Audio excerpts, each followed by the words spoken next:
Hey, salut tout le monde, ça part en analyse de livre. Bref, Joe, allez, balance l'intro. Hi.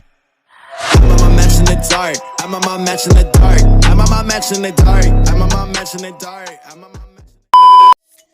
12 in the morning, pop shells, for a living in, baby, gon' smell blood trail every minute, road wave, and you niggas no fair when I hit 'em every time I see a big on.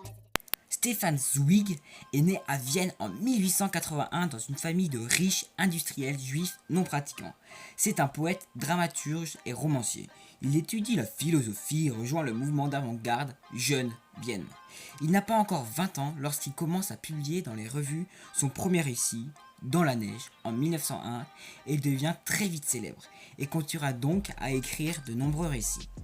Inquiété pour ses origines juives, il est poussé à l'exil par la montée du nazisme et le conflit mondial. Zweig se donne la mort en février 1942 avec sa seconde femme à Petrópolis au Brésil.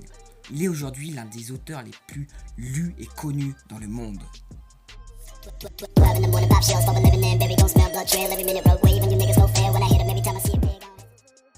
L'histoire se passe au début du XXe siècle, aux environs de 1904.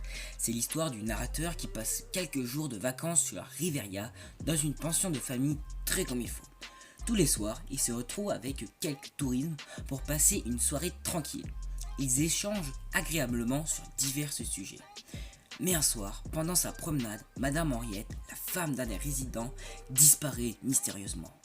Très vite, les recherches se mettent en place jusqu'à ce que l'époux découvre une lettre que dans son désarroi, il n'avait pas vue et qu'elle avait déposée dans la chambre. Elle s'est enfuie avec un jeune homme de passage à la pension que personne ne connaissait et qui est arrivé la veille à peine sur la Riviera. Tout le monde crie au scandale. Comment une femme bien comme il faut peut-elle si soudainement abandonner mari et enfant ? La conversation s'envenime. Chacun y va de sa critique pour expliquer l'attitude inqualifiable de cette entre guillemets créature sans moralité. Seul le narrateur ose affronter ses acolytes pour chercher à comprendre son acte et la défendre. Tout ceci ne manque pas d'émouvoir une vieille dame anglaise qui lui donne raison devant tout le monde, ce qui calme immédiatement le débat.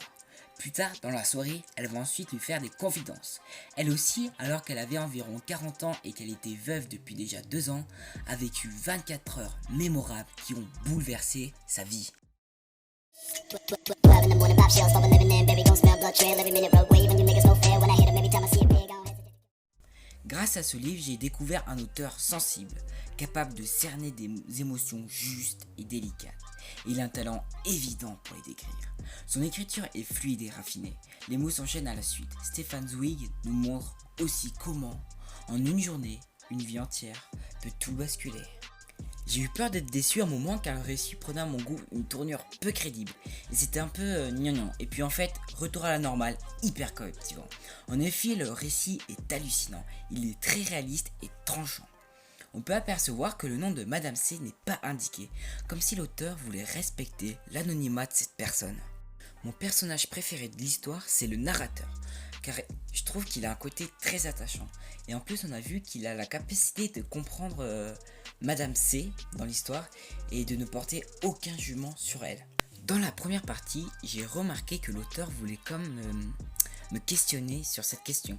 Si, au lieu que ce soit une femme qui avait disparu de cette sorte, ça serait un homme, je pense qu'on l'aurait abordé d'une autre manière. On l'aurait certainement pas critiqué. On l'aurait plaint, on aurait dit qu'il voulait avoir un sentiment de liberté, il voulait avoir une recherche de sensations fortes, il voulait vivre l'instant présent. On verrait vraiment la différence.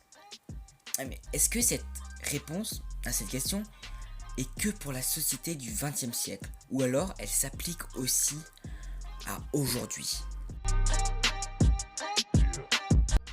Dans la deuxième partie, qui est certainement ma partie préférée, quand Madame C traîne en elle la culpabilité d'une journée entière où elle s'est laissée aller sans se poser de questions, et ça m'a apporté un point de vue, c'est que quelle que soit la passion amoureuse ou la passion pour le jeu, comme le jeune homme du casino, en fait l'intensité qui vous gagne est la même.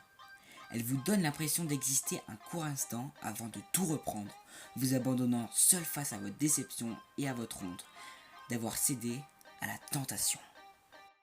Ce livre est tellement émouvant Il nous renvoie en pleine face la question de savoir ce que c'est une vie réussie, celle où on suit son cœur et son instinct, ou la raison et ses convictions. La réponse peut sembler évidente, mais si seulement c'était aussi simple. En fin de compte, n'est-ce pas la peur qui guide nos choix? Tout ça parce qu'on a peur de souffrir, d'être seul, d'être regardé de travers. Bref, je vous conseille vraiment ce livre. Ça m'a apporté beaucoup de choses. Et ça a changé aussi mon regard, mon point de vue. Par exemple sur la mauvaise influence de la passion. Mais aussi que juste un moment de ta vie, bah en fait ça peut tout changer. Que ce soit un geste de main comme dans le livre ou un sentiment. Voilà. Le livre 24 heures dans la vie d'une femme me fait penser à une peinture intitulée Lover Pharaoh de Carmen Taylor, qui est une peintre britannique. Et en fait, dans cette peinture, elle dénonce la passion amoureuse et ce qu'elle produit. Sur cette peinture, on voit un homme embrasser le cou d'une jeune femme, et on voit bien que la femme prend du plaisir